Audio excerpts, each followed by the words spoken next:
સુરતમાં ખાડીના પાણી ઓસરતા સફાઈ ઝુંબેશ હાથ ધરાઈ છે। જ્યાં પણ પાણી ઓસર્યા ત્યાં સફાઈની શરૂઆત કરી દેવામાં આવી છે। મેયર દ્વારા મ્યુનિસિપલ કમિશનરને નોંધ મૂકવામાં આવી છે। મેડિકલ સુવિધા, જંતુનાશક દવાનો છંટકાવ કરવાની રજૂઆત કરાઈ છે। રોડ રસ્તાઓ ઝડપથી રિપેર કરવાની પણ રજૂઆત કરાઈ છે।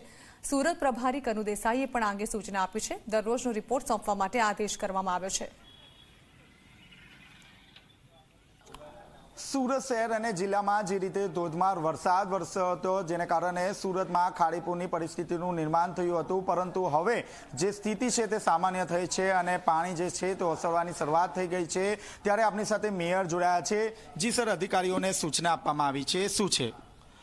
અતિ ભારે વરસાદને કારણે છેલ્લા 4 થી 5 દિવસમાં સુરતમાં પણ વરસાદ પડ્યો અને ઉપરવાસ બારડોલી, પલસાણા એ બધાનું વરસાદ જે પડે છે સુરત માર્ગે 4 થી 5 ખાડી દ્વારા સુરત માર્ગે સુરતમાંથી પસાર થઈ અને દરિયામાં અને મીંડોળા નદીમાં જતો હોય છે।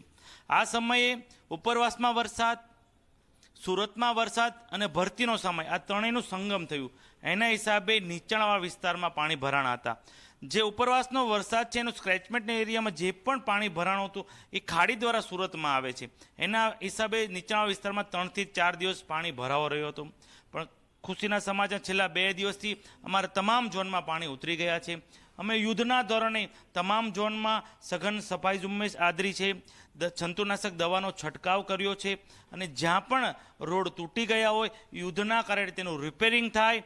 મેડિકલ સહાય માટે અમારી મસ્કતી, અમારી સ્મીમેરમાં એક પણ શુલ્ક વગર અત્યારે કોઈપણ દર્દીને વિનામૂલ્યે સેવા મળી રહે તે માટે પણ તમામ હેલ્થ સેન્ટર અત્યારે ઉપસ્થિત છે।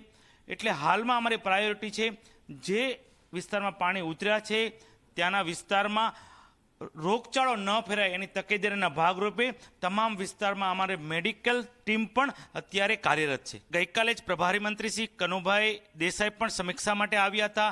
IIICના માધ્યમથી તમામ વિસ્તારમાં જે વિસ્તારમાં પાણી ઉતરી ગયા છે એણે IIICના માધ્યમથી તમામ વિસ્તારની સમીક્ષા કરી, પોતે પણ તમામ વિસ્તારને એક પછી એક વિડીયોમાં પોતે પણ સમીક્ષામાં જોતા ગયા અને તેણે પણ અમને આદેશ આપ્યો છે એક પણ વિસ્તારમાં જ્યાં પાણી ઉતરી ગયા હોય એનો યુદ્ધના ધોરણે સફાઈ થાય, જંતુનાશક દવાનો છંટકાવ થાય, કોઈ મેડિકલ સેવાની જરૂર હોય તો ત્યાં મેડિકલ વાન ઉપસ્થિત રાખવામાં આવે। સ્મીમેરમાં તમામ હેલ્થ સેન્ટરમાં વિનામૂલ્યે અત્યારે સેવા ચાલુ છે।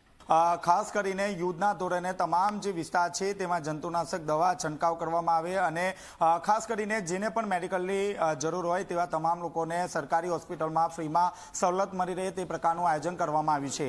કેમેરામેન પ્રશાંત દિવડે સાથે ચેતન પટેલ, ઝી મીડિયા, સુરત।